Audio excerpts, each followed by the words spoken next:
Hello everyone, मैं मिथुन सिंह स्वागत करता हूं आप सभी का। आशा करता हूं आप सभी बहुत अच्छे होंगे। बात करेंगे CRSU एमएड सेमेस्टर 4 के प्रीवियस ईयर क्वेश्चन पेपर की। पेपर आपका होगा एजुकेशनल टेक्नोलॉजी MD37 पेपर का कोड है। 2023 में आपकी परीक्षा संपन्न हुई थी। आगे बढ़े उससे पहले मैं आपको बता दूं, पिछले 5 साल के जितने भी प्रीवियस ईयर क्वेश्चन पेपर हैं, सारे क्वेश्चन पेपर की PDF आपको 99 रुपीज में अवेलेबल करा दी जाएगी। दूसरी बात, 299 रुपये में आपको सजेशन प्रोवाइड कर दिया जाएगा। अभी सजेशन क्या होता है? सजेशन यानी कि वेरी वेरी इंपॉर्टेंट क्वेश्चन, ऐसे सवाल जो एग्जाम में पूछे जा सकते हैं, आंसर के साथ आपको प्रोवाइड कर दिया जाता है ताकि आप चीजों को समझ सकें और एग्जाम में आखिरी समय में अच्छे से स्कोर कर पाएं। पहली बात। दूसरी बात, इसके साथ आपका जो PYQ है वो फ्री ऑफ कॉस्ट आ जाएगा। अब देखिए सजेशन तैयार कैसे होता है। सजेशन तैयार होता है पिछले 10 साल के PYQ को स्कैन करते हुए। दूसरी बात, आपका जो लेटेस्ट एग्जाम पैटर्न है उसको ध्यान में रखा जाता है और फिर ये तैयार होता है। तीसरी बात, आपका सिलेबस क्या कह रहा है, सिलेबस में क्या टॉपिक है, उसके हिसाब से चीजें आगे बढ़ती है। चौथी और आखिरी बात, मेरा खुद का एक्सपीरियंस, मैंने B.Ed एमएड कर रखा है और पिछले 2-3 सालों से अलग अलग यूनिवर्सिटीज में सजेशन देने का मैं काम कर रहा हूँ। चाहे बिहार की बात हो, झारखंड हो, MP हो, UP हो, हरियाणा हो, छत्तीसगढ़ हो, इन जगहों पे मैंने सजेशन दिया है और काफ़ी अच्छी सफलता मुझे मिली है।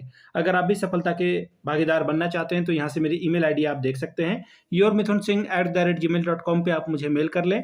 इंस्टा पे अगर आप हो, डू फॉलो मी @iMithunSingh। बाकी आप मुझे व्हाट्सअप कर सकते हैं 7979054474 पे। तो चलिए एजुकेशनल टेक्नोलॉजी के PYQ को देखते हैं। एक और बात ध्यान रखिएगा, ये पेपर थोड़ा सा कटा हुआ है, बट डोंट वरी। वो बोलते हैं ना कि सेंस आपको समझना है कि सवाल क्या पूछा गया था। यहाँ से आप देख पाओगे, ये रहा आपका 2023 का क्वेश्चन पेपर। सेमेस्टर आपका 4 है। पेपर का नाम है एजुकेशनल टेक्नोलॉजी MD37 का ये क्वेश्चन पेपर है। अब यहाँ से देखिए, ये 3 घंटे का पेपर था और आपका क्वेश्चन नंबर 1 कंपलसरी है, यानी कि शॉर्ट क्वेश्चन ये पूछा जाएगा और प्रत्येक यूनिट से एक एक सवाल आपको बनाना जरूरी है।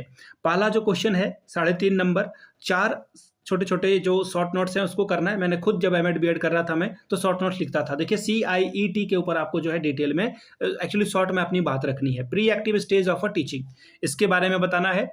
तीसरा है ई लर्निंग से आप क्या समझते हो। फिर है कॉन्सेप्ट ऑफ अ कम्युनिकेशन।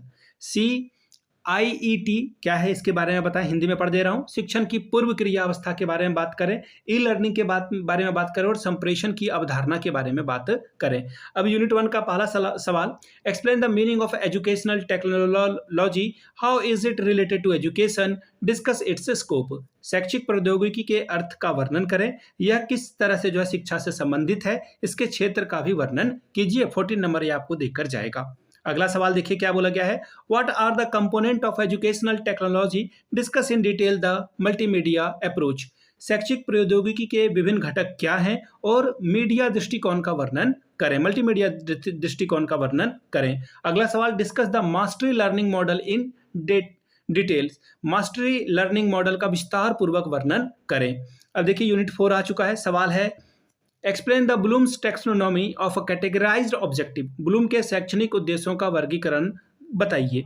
अब अगला सवाल, define the term communication along with the principle and barriers. संप्रेषण के जो शैक्षिक संप्रेषण है, संप्रेषण के उसके सिद्धांत और अवरोधों के बारे में बताएं कि इसका क्या प्रिंसिपल है और इसके क्या ऑब्स्टिकल हैं, बैरियर हैं, वो आपको बताना था। तो ये था आपका क्वेश्चन पेपर एजुकेशनल टेक्नोलॉजी 2023 का। एक बार फिर से बता देता हूँ, पिछले 5 साल के PYQ आपको 99 में और सजेशन आपको 299 में प्रोवाइड कर दिया जाएगा। यहाँ से मेरी ईमेल आईडी आप देख लें, yourmithunSingh@gmail.com पे आप मुझे मेल कर सकते हैं। इंस्टा पे अगर आप हो, डू फॉलो मी @iMithunSingh। बाकी आप मुझे व्हाट्सअप कर सकते हैं 7979054474 पे। वीडियो को आपने यहाँ तक देखा, प्यार दिया, इसके लिए आप सभी का बहुत बहुत शुक्रिया। Have a good day.